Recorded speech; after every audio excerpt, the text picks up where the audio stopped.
Favourite serials இனி டிவிக்கு முன்பே சன் நெக்ஸ்ட் ஆப்ல ஜாலியா எல்லாருக்கும் முன்னாடியே பாருங்க. இப்பவே சன் நெக்ஸ்ட் ஆப்பை டவுன்லோட் பண்ணி சப்ஸ்கிரைப் பண்ணுங்க. ஆசீர்வாதம் பண்ணுங்கக்கா. இத பாரு, என்ன பண்ற நீ? என்ன பொறுத்த வரைக்கும் நீங்க தான்க்கா என் சாமி.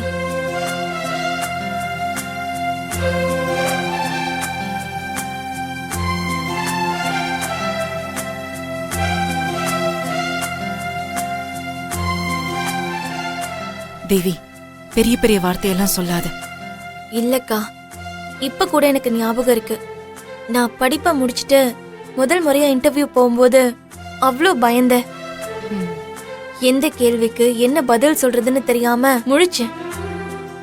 நெஞ்சு படபடன்னு ஆகி வேர்த்து வெறுவெறுத்து போய் என் பயத்தினாலேயே இன்டர்வியூல இருந்து ரிஜெக்ட் ஆயிட்டேன். வீட்டு மொட்டை மாடியில நின்னு அழுதுட்டு இருக்கும் போது அப்ப நீங்க சொன்ன வார்த்தை இன்னும் எனக்கு மறக்கல. பொண்ணுங்கன்னா அழறதுக்கு மட்டும்தான் பிறந்தோமா? ஒரு பொண்ணு நினைச்சா முடியாததுன்னு எதுவுமே கிடையாது.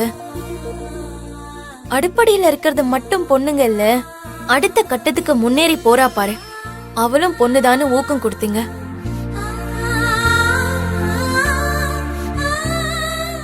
இவளால முடியாதுன்னு சொன்னவங்க மத்தியில இவளால முடியும்னு தன்னம்பிக்கை இல்லாத அடிப்பட்ட குதிரையா இருந்த என்ன எழுப்பை ஓட வச்சு ஜெயிக்க வச்சிருக்கீங்க. அதெல்லாம் கேட்டுட்டு அடுத்த இன்டர்வியூல நான் ஜெயிச்சேன். நீங்க சொன்ன எதையுமே நான் மறக்கலக்கா. சின்ன சின்ன மனக்கசப்புகள் நமக்குள்ள வந்திருந்தாலும் அது எல்லாத்தையும் மறந்துட்டு நீங்க எனக்காக இப்பவும் நிக்கிறீங்க பாருங்க.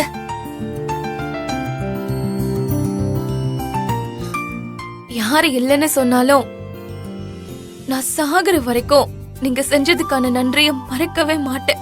என் செல்ல தங்கச்சி ஜெயிச்சா நானும் ஜெயிச்ச மாதிரி இன்டர்வியூல கலக்கணும், சரியா? தேவி, கையில வேணா கூட கூட்டிட்டு போறியா? மா, நான் பழைய தேவி இல்லம்மா. வாழ்க்கை எனக்கு நிறைய பாடத்தை கத்து கொடுத்து தைரியத்தை வர வச்சிருச்சு. நான் பாத்துக்கிறேன்மா. சரிங்கக்கா, நான் போயிட்டு வரேன். மாமா, போயிட்டு வரேன். உங்களுக்கும் ஆல் தி பெஸ்ட். தேங்க்ஸ்மா. வீட்டுக்கு திரும்பி வரும்போது வேலை கிடைச்சிருச்சுன்னு குட் நியூஸோட வரணும். சரிங்க மாமா. பாய். சரி, பாய். வரேம்மா. வரேன் ஷாலினி. ஆல் தி பெஸ்ட் அண்ணி. தேங்க்ஸ் ஷாலினி.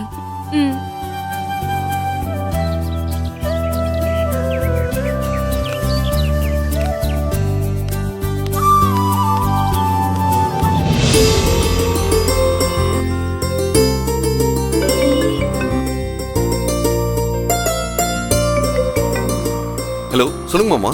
மாப்பிள்ள எங்க இருக்கீங்க? இதோ பேங்க் தான் போயிட்டு இருக்கேன் மாமா. ஓ அப்படியா, சரி வாங்க, நான் பேங்க்ல தான் இருக்கேன். என்ன மாமா சொல்றீங்க? அதுக்குள்ள வந்துட்டீங்களா? ஆமா மாப்பிள்ள, நீங்க தான் மேனேஜர் சொன்ன டைம்க்கு போனாதான் அவரை பார்க்க முடியும்னு சொன்னீங்கல்ல, அதான் சொன்ன டைம்க்கு கொஞ்சம் முன்னாடியே வந்துட்டேன். சரிங்க மாமா. வர வழியில ஆட்டோ கிடைக்கல, அதான் கொஞ்சம் லேட் ஆயிடுச்சு. பரவாயில்ல மாப்பிள்ள, நான் வெயிட் பண்றேன், நீங்க வாங்க.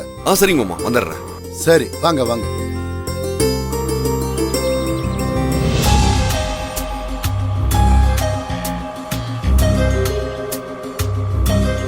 அண்ணா, ஒரு நிமிஷம் நிறுத்துங்க.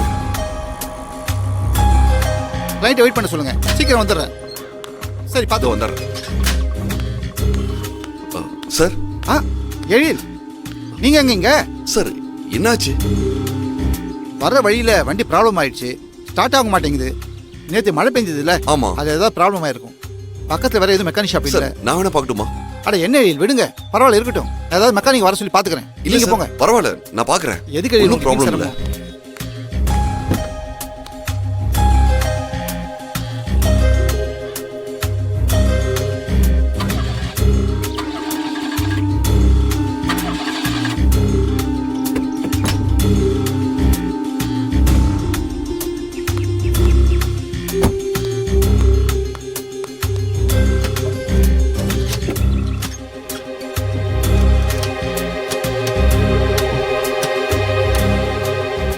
எழில், உங்களுக்கு எதுக்கு சிரமம்? நான் பாத்துக்கிறேன். பரவாயில்ல, நான் பாக்குறேன். சரி, ஒன்னும் ப்ராப்ளம் இல்ல.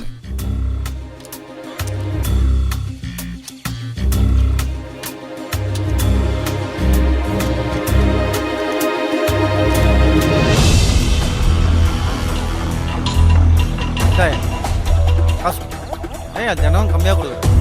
எப்போ செம்மையா தலைவலிக்குது. அந்த பன்னாடு மலை இருக்க கோவத்துல சரக்கு கண்ணு முன்னு தெரியாம அடிச்சிட்டோம். தலைவலி பின்னுது. எல்லாரும் அண்ணே, ஒரு டீ கொடுண்ணே. ஆ